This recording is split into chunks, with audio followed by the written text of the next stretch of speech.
pimpinan KPK baru, ini yang milihin Jokowi loh. Ya. Makanya salah satu yang harus dilakukan. Iya kan? Panselnya kan panselnya Pak Jokowi.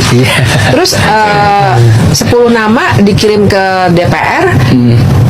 Pas Prabowo belum dilantik. Jadi di ujungnya Jokowi banget. Jadi ini orangnya Jokowi nih. Jadi salah satu cara menurut saya kalau misalnya Prabowo ingin membuktikan saya punya bayangan nih gimana ke depannya pemberantasan korupsi, harusnya tuh partainya di DPR tolak semuanya. 10 calon itu yang udah dipilihkan oleh Jokowi. Tapi Pak Jokowi intensinya memang mau merusak KPK. Saya yang mencoba mau dijadikan alat kekuasaan, tapi karena waktu itu masih independen, masih tidak di bawah presiden, kita masih bisa menyangkal atau bisa tidak mengikuti apa yang diinginkan oleh presiden. Oh, jadi waktu itu Pak Agus sendiri bisa merasakan KPK itu mau dijadikan sebagai alat kekuasaan? Mohon maaf, ini perlu saya ungkapkan karena semuanya harus jelas, dan saya pikir baru sekali ini saya mengungkapkannya di media yang kemudian ditonton orang banyak. Bicara pada beberapa teman sudah, tapi kepada media seperti ini belum. Mohon maaf, kenapa saya kemudian tadi di depan juga menyoroti tone of the top, keinginan Pak Jokowi itu kemudian perlu juga menjadi perhatian kita. Saya terus terang pada waktu kasus IKTP, saya dipanggil sendirian oleh presiden. Presiden pada waktu ditemani oleh Pak Pratikno. Jadi saya heran, biasanya memanggil itu berlima, ini kok sendirian.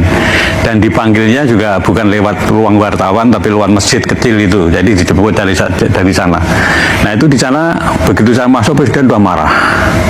Presiden sudah marah, menginginkan karena baru bisa masuk itu beliau sudah teriak hentikan, kan saya heran dihentikan, yang dihentikan apanya gitu kan. Setelah saya duduk ternyata saya baru tahu kalau yang suruh hentikan itu adalah kasusnya Pak Setnov, Ketua DPR waktu itu. Ya, Ketua DPR pada waktu itu mempunyai kasus IKTP supaya tidak diteruskan. Nah, sprindik itu kan sudah saya keluarin 3 minggu yang lalu dari presiden bicara itu. Sprindik itu tidak mungkin karena KPK tidak punya SP3, tidak mungkin saya berhentikan, saya batalkan. Ya. Kemudian karena tugas di KPK itu seperti itu, makanya ya kemudian tidak saya perhatikan, saya jalan terus, Tapi akhirnya kan dilakukan revisi undang-undang, nanti kan intinya revisi undang-undang itu kan SP3 menjadi ada, kemudian di bawah presiden, karena apa pada waktu itu mungkin presiden merasa bahwa ini ketua KPK diperintah presiden kok nggak mau, apa mungkin begitu, kemudian itu gelagat awalnya ya? Ya, jadi jadinya kan revisi undang-undang KPK itu, dan sebelum revisi undang-undang KPK itu Anda kemudian juga perlu pahami, buzzer itu kemudian kan bukan main kan. KPK sarang Taliban, KPK. Jadi sehingga civil society pada waktu itu yang membela revisi undang-undang KPK itu sangat-sangat sedikit. Teman-teman saya seperti Pak Imam Prasojo itu nggak datang tuh kalau waktu itu, karena tidak sebanyak waktu membela cicak buaya. Tidak pada waktu cicak buaya, karena merasa ini KPK sudah seperti Taliban, seolah-olah omongannya buzzer itu betul gitu. Jadi revisi undang-undang KPK kemudian terjadi. Anda kemudian melihat di periode kedua ini kan yang namanya Corruption Perception Index itu kan turun terus-menerus. Itu menjadi gambaran kita, karena itu yang menilai adalah 9 lembaga internasional. Pak Agus, kalau saya ingin kembali, jadi ini sebuah kesaksian ya, dan fakta yang Pak Agus alami bahwa Bapak dipanggil oleh Presiden untuk menghentikan kasus IKTP yang mentersangkakan Setia Novanto waktu itu menjadi Ketua DPR. Bapak bersaksi itu ya? Saya bersaksi. Saya bersaksi, dan itu memang terjadi yang sesungguhnya saya alami sendiri.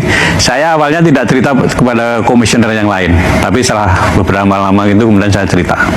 Apa yang Bapak jawab ke Pak Presiden ketika Bapak Presiden mengatakan hentikan soal IKTP ini? Saya bicara apa adanya aja, bahwa sprindik sudah saya keluarkan 3 minggu yang lalu, di KPK itu nggak ada SP3. Nggak mungkin saya memberhentikan itu. Yang Anda tangkap Pak Agus, yang ingin dihentikan presiden itu adalah jangan sampai mentersangkakan Setia Novanto yang waktu itu menjadi ketua DPR. Karena presiden waktu itu juga nanya kepada Pak Menseknek, Pak Salasek, sprindik itu apa toh gitu. jadi itu kejadiannya pada waktu itu. Dan akhir dari pertemuan itu apa, Pak? Yang nggak ada apa-apa. Saya diperintahkan nggak mau ya sudah saya pulang begitu aja. Dan Bapak kemudian melihat time frame-nya atau waktu demi waktu bagaimana kemudian ada pelemahan KPK.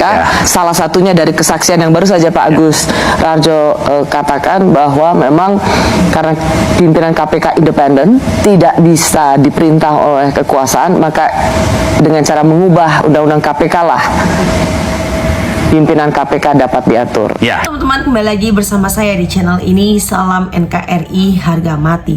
Nah teman-teman, dalam video ini ada sebuah cuplikan dari Jokowi panik, Agus Raharjo bongkar hubungan Mulyono dengan ketua KPK yang baru, Adili Jokowi.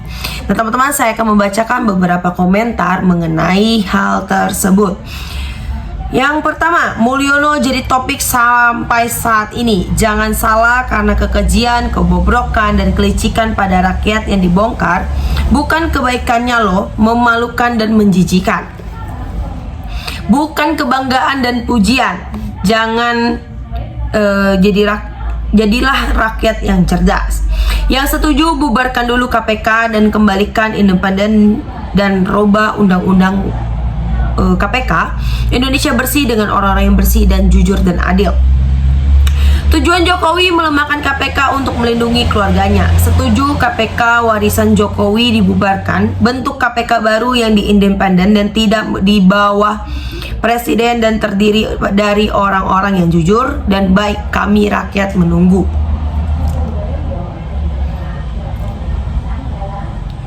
Selanjutnya, ganti secepatnya KPK pilihan Jokowi agar bisa diperiksa kasus Jokowi, Bobi, Gibran, Kaisang, Erlangga, Bahlil, dan lain-lainnya. Benar kalau itu mau terungkap semua, yang 10 orang yang ada di KPK diganti semua. Kembalikan KPK independen, tidak di bawah presiden. Kalau di bawah presiden akan jadi alat penguasa. KPK harus independen, tidak boleh di bawah presiden dan di bawah apapun. Pak Agus membongkar kelicikan, kebusukan, dan kekejaman Mulyono. Pak Agus jangan takut sama Mulyono. Takut itu sama Tuhan. Jokowi dan praktiknya tidak mau menyanggah pernyataan Pak Agus. Artinya pernyataan Pak Agus 100% benar. Ujung-ujungnya undang-undang KPK direvisi. KPK di bawah presiden dan orang-orang berintegritas disingkirkan. Ini perbuatan tidak mulia Jokowi. Selagi Bapak menyampaikan kebenaran, jangan takut Pak, rakyat di belakang Bapak. Semoga Bapak selalu diberi kesehatan. KPK Komisi Perlindungan Korupsi dibentuk. Mulyono menjadikan para koruptor tersandra demi politik kekuasaannya. KPK itu sebagai alat Jokowi untuk melindungi, mendukung kebobrokan, keserakahan, sekaligus melindungi korupsi berjemaah. Jokowi dan keluarganya, rakyat harus bersatu untuk mengadili Jokowi. Tolong viralkan video ini biar semua mata rakyat melihat dan membuka mata dan pikiran. Kembalikan marwah KPK sebagai lembaga independen. Angkat semua KPK yang rekam jejaknya jelas, tidak terindikasi SARA. Sampai sejauh itu, intervensi kekuasaan, mudah-mudahan apa yang disampaikan mantan ketua KPK Bapak Agus Raharjo membuka mata kita. Jangan karena cinta yang buta akan menutupi hati nurani kita. Wow, kalau begitu kita rakyat Indonesia tidak bisa berharap apa-apa kepada KPK yang berkepengurusan sekarang ini. Jokowi pintar ngeles dan dalam beberapa perkara pada saat berkuasa licik sekali dalam ambisinya. Berarti Pratikno ikut adili dengan kejahatan Jokowi, dan Pratikno tahu kejahatan Jokowi tapi tidak menghentikan, malah mendukung Jokowi. Kekuasaan itu cenderung otoriter dan korup.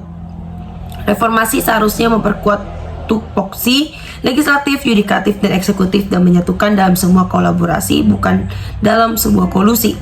Karena kolusi salah satu musuh reformasi. Harusnya semua pimpinan KPK diganti, Kapolri dan Panglima diganti, juga Jaksa dan Agung dan Jampidum, Jampidus Jampitsus diganti jika Prabowo ingin tenang bekerja. Bravo mantan KPK, Pak Agus tidak mau disuruh seseorang mantan Presiden Mulyono untuk menghentikan pengusutan kasus korupsi Setnov. Yang berarti jangan berharap kepada KPK saat ini. Kalau KPK mau kuat seperti harapan saat pendirian awal, juga harapan masyarakat dan presiden mau dicintai rakyat, maka presiden harus membubarkan KPK saat ini dan membentuk pansel yang baru. Adili dan tangkap dinasti Jokowi dan semua pejabat negara yang diindikasikan korupsi diperiksa oleh Komisi Anti Rasuah, bukan Komisi Pemberantasan Korupsi. Nah teman-teman, sahabat-sahabat dari Bongkar TV, silakan berikan tanggapan teman-teman dalam kolom komentar ini sehingga kita dapat bertukar pikiran antar satu dengan yang lain dalam kolom komentar ini. Terima kasih teman-teman. Bongkar TV melaporkan.